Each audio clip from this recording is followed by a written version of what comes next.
Good morning, everyone, and welcome to this morning's Kickstart. I'm Jay. And I'm Brad. And the Resilience Talk Network is ready to give you a little kick this morning. So let's start out with our positive quote. It's from Eleanor Roosevelt. Never allow a person to tell you no who doesn't have the power to say yes. That's an interesting thought is why are we letting all these people tell us no, we can't do that if they've never done it, or they don't have the power to say, yeah, you should do that. Right. Oh. Interesting. Does that really happen in our lives, Jay? Oh, all the time.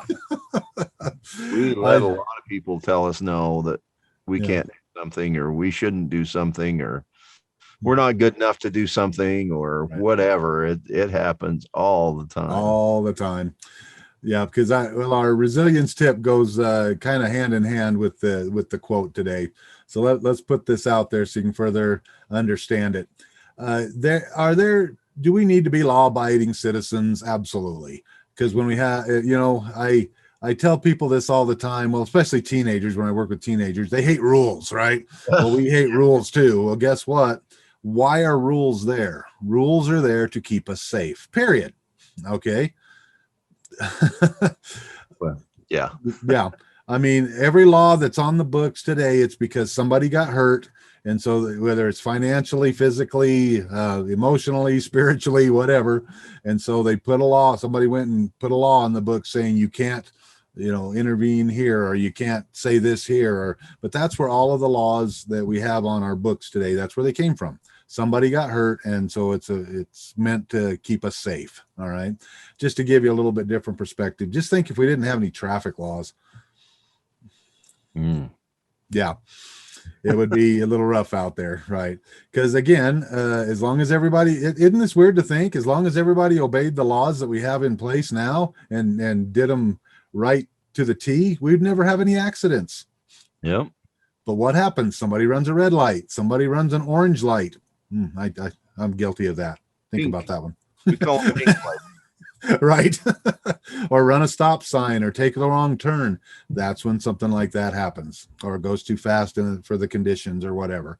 So just keep that in mind as I'm saying this, because I believe what Eleanor Roosevelt was talking about is our need to set boundaries, and we need to have our own belief systems in place and then let's not let other people bounce us from those belief systems that we have. Because again, think about it. How are we raised? Okay. I run into this with clients all the time. We're raised in a society where we're told what to do, and you do it or you get an F. Mm-hmm. Okay. That's how school is. And again, I'm not beating up on the system. I'm not slamming education or anything like that. I'm just calling out what is. I'm calling a spade a spade. That's how we're raised. So we go to school, we're given an assignment, you do it the way the teacher wants, or you get a bad grade. If you want to do it, if you want an A, what do you got to do? You got to do it the way the teacher instructs you to do. Now, again, this is fine. Now, when we get to be adults and we have those feelings that we've been talking to you about pretty much every week here on the Morning Kickstart, is you get that feeling in your heart of, hey, I really want to go do this. This is my dream. This is my goal. I wanted to do that. Well, some of those things of being controlled actually can harm you. You might think, well, man, do I really want to do something that other people aren't really doing? Because it might upset some people. It might do this. And so we're kind of holding ourselves back, but because we don't have that boundary saying, no, I'm not going to let anybody tell me what to do. I've already went through this. And my heart tells me this is what I'm supposed to do, because it'll be good for me. It'll be good for my family. It'll be good for people around me. And therefore, I want to do it. But as Jay says, here come the crabs, as we talk about the little shots down, who do you think you are? You don't have that kind of talent. You can't do that. Well, right now is the time to think about this. Sit down and plan your life out as far as what it is that you want to accomplish in life. And then set your goal that I'm going to do this no matter what, with the understanding that, yes, people are going to give me advice. People are going to give me criticism, but just take that, consider it, but then don't let it hold you back. Look it over. If there's something in that constructive criticism that can help you to move forward, take it and use it, but let go of all the rest. Okay. So that boundary being, no, I already know what my goals are, and I'm not going to let anybody penetrate my boundary here to let them steer me off in a direction that I really don't want to go. And hopefully that makes a little bit of sense to somebody out there.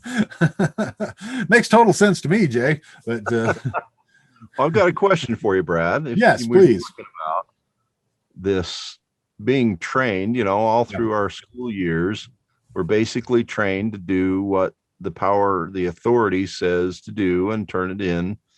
I wonder how many people are in jobs where they have a boss that tells them what to do and they have to do things right, fill out the forms right.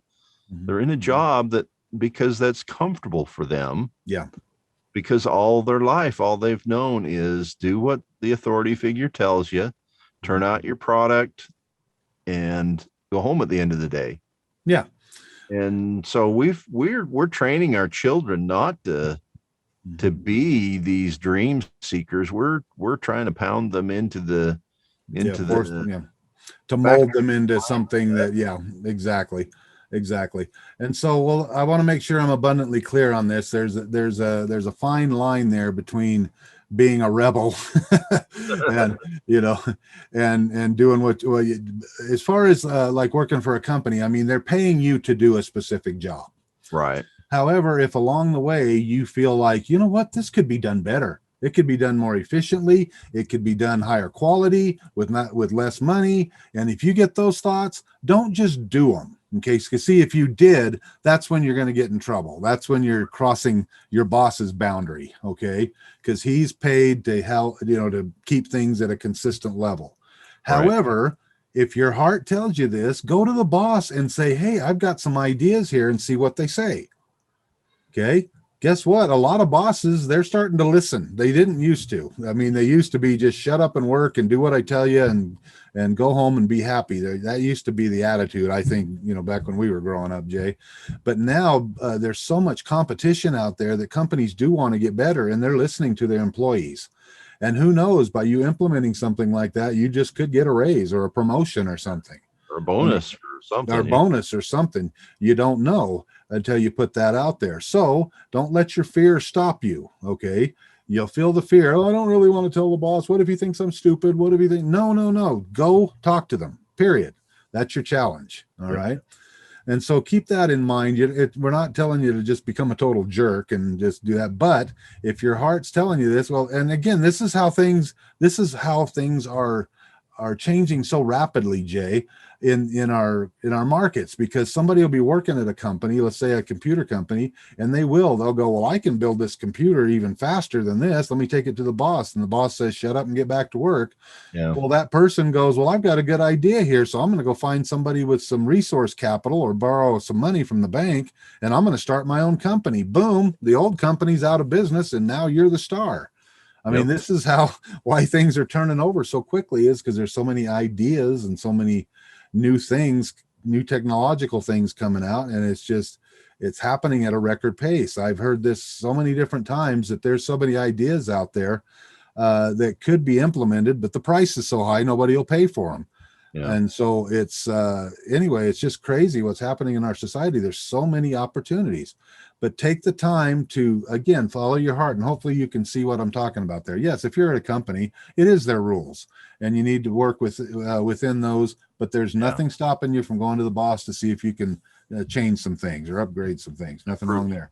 But if you just get so mad and don't want to do that, I mean, how many hamburger joints have started now because somebody was flipping hamburgers and they thought the ones they were doing were too skinny or too thin and that weren't very tasty, and they said, well, I can build a better burger. Well, boom, there's burger places going up all over the place because somebody thinks they can do it better, and that's okay.